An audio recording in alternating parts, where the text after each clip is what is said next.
Good morning, guys. My name is Manish Kumar Sharma. Basically, I belong to Bihar State at Nokha. Guys, I am going to tell you about how to introduce yourself. खुद को introduce कैसे करें, अपना परिचय कैसे दें. Guys, you may be a student. आप एक स्टूडेंट हो सकते हो. You may have to introduce yourself in a classroom. आपको अपने विद्यालय के क्लासरूम में खुद को इंट्रोड्यूस करना पड़ सकता है. आप कैसे करोगे? You may be in interview. आप एक इंटरव्यू में हो सकते हो. You may have to introduce yourself before the interviewer. आपको इंटरव्यूअर के सामने अपना खुद का परिचय देना पड़ सकता है, खुद का इंटरव्यू देना पड़ सकता है. सो आप कैसे देंगे? इंटरव्यूअर का मीन्स होता है जो इंटरव्यू लेता है. तो हम लोग वहां पर इंटरव्यू कैसे देते हैं? गाइज, परिचय लोगों के अंदर इंप्रेशन जमाने का एक अति आवश्यक, अति महत्वपूर्ण चीज होती है. इससे सेल्फ कॉन्फिडेंस भी बढ़ता है.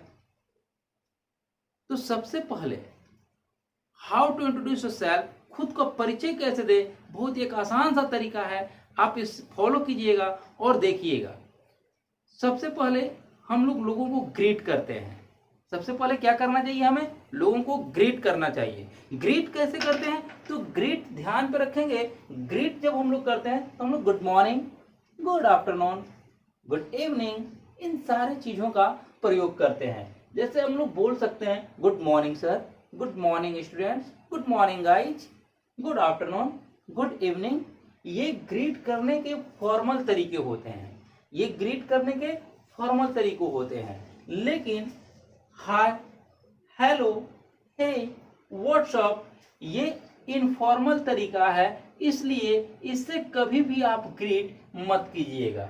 बहुत सारे लोग ग्रीट करते हैं हाय, हेलो, हे, व्हाट्सअप. ये ग्रीट करने का, ये अभिवादन करने का एक इनफॉर्मल तरीका होता है. इसलिए कभी भी आप हाय, हेलो, हे, व्हाट्सअप से ग्रीट नहीं करेंगे. ग्रीट करने का एक बहुत ही अच्छा सा तरीका होता है कि आप गुड मॉर्निंग यूज कीजिए. Good morning, good afternoon, good evening, इन सारी चीजों से आप ग्रीट कर सकते हैं.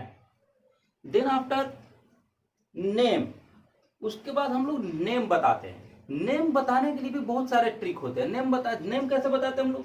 जैसे this is, I am, my name is, myself. आप ये बोल सकते हैं this is Manish, this is Sakshi, I am Manish, my name is Manish, myself यूबियो. तो कहने का तात्पर्य यह है कि बहुत सारे लोग बोलते हैं this is, I am, my name is. हम लोग इसे बोल सकते हैं. बहुत सारे लोग माई सेल्फ का यूज करते हैं. ध्यान पर रहे, माई सेल्फ का यूज नहीं करना है. माई सेल्फ का यूज नहीं करना है क्योंकि ये पोसेसिव प्रोनाउन होता है और पोसेसिव प्रोनाउन के तुरंत बाद नाउन नहीं आता है. इसीलिए माई सेल्फ नहीं बोलना है. जब भी अगर आपको नेम बतानी होगी तो आप दिस इज बोल सकते हैं, आई एम बोल सकते हैं, माय नेम इज बोल सकते हैं. सबसे अच्छा तरीका और सबसे बेस्ट तरीका होता है my name is. My name is Manish. ये सबसे बेस्ट तरीका है. दूसरी चीज, उसके बाद देन आफ्टर प्लेस. प्लेस आप बोल सकते हैं. जैसे सपोज दैट आप पटना में हैं और इंटरव्यू देने के लिए गए, तो आप बोल सकते हैं I belong to Patna, I belong to Patna, I am from Patna. आप ये बोल सकते हैं. लेकिन आप पटना के हैं और पटना में ही इंटरव्यू देने के लिए गए, तो आपको बोलना पड़ेगा कि मैं पटना का ही हूं, मैं पटना का ही रहने वाला हूं. तो आप यहां पर करेंगे कि I belong to Patna itself. यहां पर आपको जोड़ना पड़ेगा इट सेल्फ. अगर आप कहीं गए और वहां इंटरव्यू दे रहे हैं तो आप बोलेंगे आई बिलोंग टू पटना, मैं पटना का रहने वाला हूं या मैं पटना का हूं. लेकिन अगर आप पटना में ही इंटरव्यू देने के लिए गए हुए हैं तो आप बोलेंगे I belong to Patna itself. अर्थात कहने का तात्पर्य यह है कि मैं पटना का ही रहने वाला हूं. आई एम फ्रॉम पटना, आप इस तरह से एक अपना प्लेस बता सकते हैं. So I belong to Patna itself, I am from Patna. Then after about my family. So family के बारे में जब भी बताना होगा तो सबसे पहले आप एक सेंटेंस को डाल लीजिएगा, रिमेंबर कर लीजिएगा कि in my family apart from my parents, in my family apart from my parents I have, यानी कि मेरे परिवार में मेरे माता पिता के अतिरिक्त, मेरे माता पिता के अलावे आई हैव, सपोज दैट कि आपकी अगर एक बड़े भाई हैं, दो छोटी बहनें हैं, तो आप बोल सकते हैं कि in my family apart from my parents I have one elder brother and two younger sisters. या सपोज दैट, मान लीजिए कि आपके दो बड़ी बहनें हैं और एक छोटा भाई है, तो आप बोल सकते हैं कि in my family apart from my parents I have two elder sisters and one younger brother. Next, then after qualification. Qualification जब बताइएगा तो ध्यान पर रखिएगा कि क्वालिफिकेशन भी हम लोग बोलते हैं कि आई am in class, I am in standard, I am a graduate, I am in BIA. जैसे कि अगर आप बहुत सारे लोगों को आपने देखा होगा कि आई एम इन क्लास, आप जिस क्लास में हैं उस क्लास का आप नेम बोल सकते हैं. जैसे आई एम इन क्लास 6, तो आई am in class 6, I am in class 7, I am in class 8, I am in class 5. बहुत सारे लोग क्या करते हैं कि आई am in class 6th. Class के साथ कभी भी 6th का प्रयोग नहीं किया जाता है. ध्यान पर रखिएगा, I am in class 6, no 6th. ध्यान पर रखना है.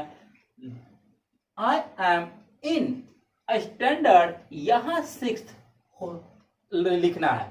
आई एम इन स्टैंडर्ड 6th या आई एम इन 6th स्टैंडर्ड, यानी कि स्टैंडर्ड के साथ 6th का प्रयोग होता है, लेकिन क्लास के साथ 6th का नहीं 6 का प्रयोग होता है. ये ध्यान पर रखना है कि आई am in class 6, I am in 6th standard. अगर आप ग्रेजुएट हैं आप बोल सकते हैं आई एम अ ग्रेजुएट. अगर आप इंटर में हैं, IA में हैं, आप बोलिए कि आई am in IA, I am in ISC, I am in BA, I am in BSc. उसके बाद एडिशनल क्वालिफिकेशन यानी स्किल्स बतानी होती है. तो एडिशनल क्वालिफिकेशन का मीन्स होता है कि अगर उसके अतिरिक्त आपने और भी कोई काम किया है और आपके पास कुछ एक्सपीरियंस है तो वो शेयर करें. तो जैसा कि मान के चलिए कि एक अगर 6th स्टैंडर्ड का बच्चा हो, 7th का हो, 8th का हो, 9th का हो, तो अगर कोई भी हो, तो अगर उसके पास कुछ और भी जैसे बेसिक कंप्यूटर कोर्स हैं तो वो एक एडिशनल उस क्वालिफिकेशन हो गया, उनके अतिरिक्त कोई वर्क हो गया. तो अब आप बोल सकते हैं कि I have done 6 months basic computer course, यानी कि आपके पास अगर बेसिक कंप्यूटर कोर्स का नॉलेज है तो आप एडिशनल क्वालिफिकेशन में ये बोल सकते हैं कि I have done 6 months basic computer course. लेकिन आप जब एक्सपीरियंस की बात करेंगे, उसके बाद जब आप देन आफ्टर एक्सपीरियंस की बात करेंगे, अनुभव की बात करेंगे, तो जो 6th standard, 7th standard, 8th, 9th, 10th के जो होते हैं इनके पास एक्सपीरियंस नहीं होते हैं. और जिनके पास एक्सपीरियंस नहीं है, मान के चलिए कि यह भी कोर्स बुक पढ़ रहे होते हैं, इनके पास कोई काम करने का एक्सपीरियंस नहीं होता है, कोई नॉलेज नहीं होता है, तो ये बोलेंगे आई एम अ फ्रेशर. यानी कि लेकिन अगर आप किसी इंटरव्यू में हैं, आपके पास कोई एक्सपीरियंस है, आप किसी कंपनीज में काम कर चुके हैं, तो आप बोल सकते हैं कि I have 2 years experience in, वहां आप कंपनी का नाम दे सकते हैं, वेब डेवलपमेंट दे सकते हैं. यानी कि I have 2 years experience in web development, I have 2 years experience with, किसी कंपनी का नाम दे सकते हैं. तो वहां पर आप इस तरह से अपनी एक्सपीरियंस को शेयर कर सकते हैं. देन आफ्टर उसके बाद बात होती है हॉबी की. तो जब हॉबी की बात कीजिएगा तो आपको क्या करनी है, कुछ नहीं करना है. माय हॉबी इज, अगर आप लिसनिंग टू म्यूजिक सुनना पसंद करते हैं तो आप बोल सकते हैं कि my hobby is listening to music, my hobby is reading books, my hobby is playing cricket, my hobby is singing song, my hobby is etcetera etcetera, जो कुछ भी आपकी हॉबीज हो।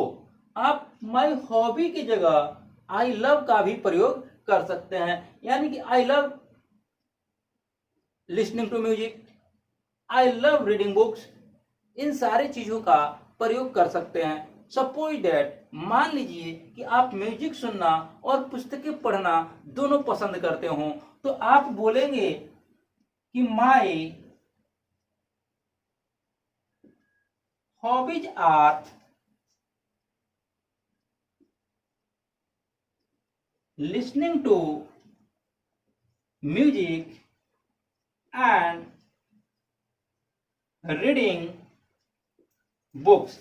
अगर आप म्यूजिक सुनना और किताबें पढ़ना दोनों पसंद करते हैं, तो आप बोलेंगे my hobbies are listening to music and reading books. ध्यान पे रहे, माई हॉबीज के साथ माई हॉबीज के बदले आप आई लव का भी प्रयोग कर सकते हैं। I love listening to music and reading books. That's all. इस तरह से आप एक अच्छा इंट्रो तैयार कर सकते हैं और आप कहीं भी इन सारे इंट्रोज का प्रयोग कर सकते हैं।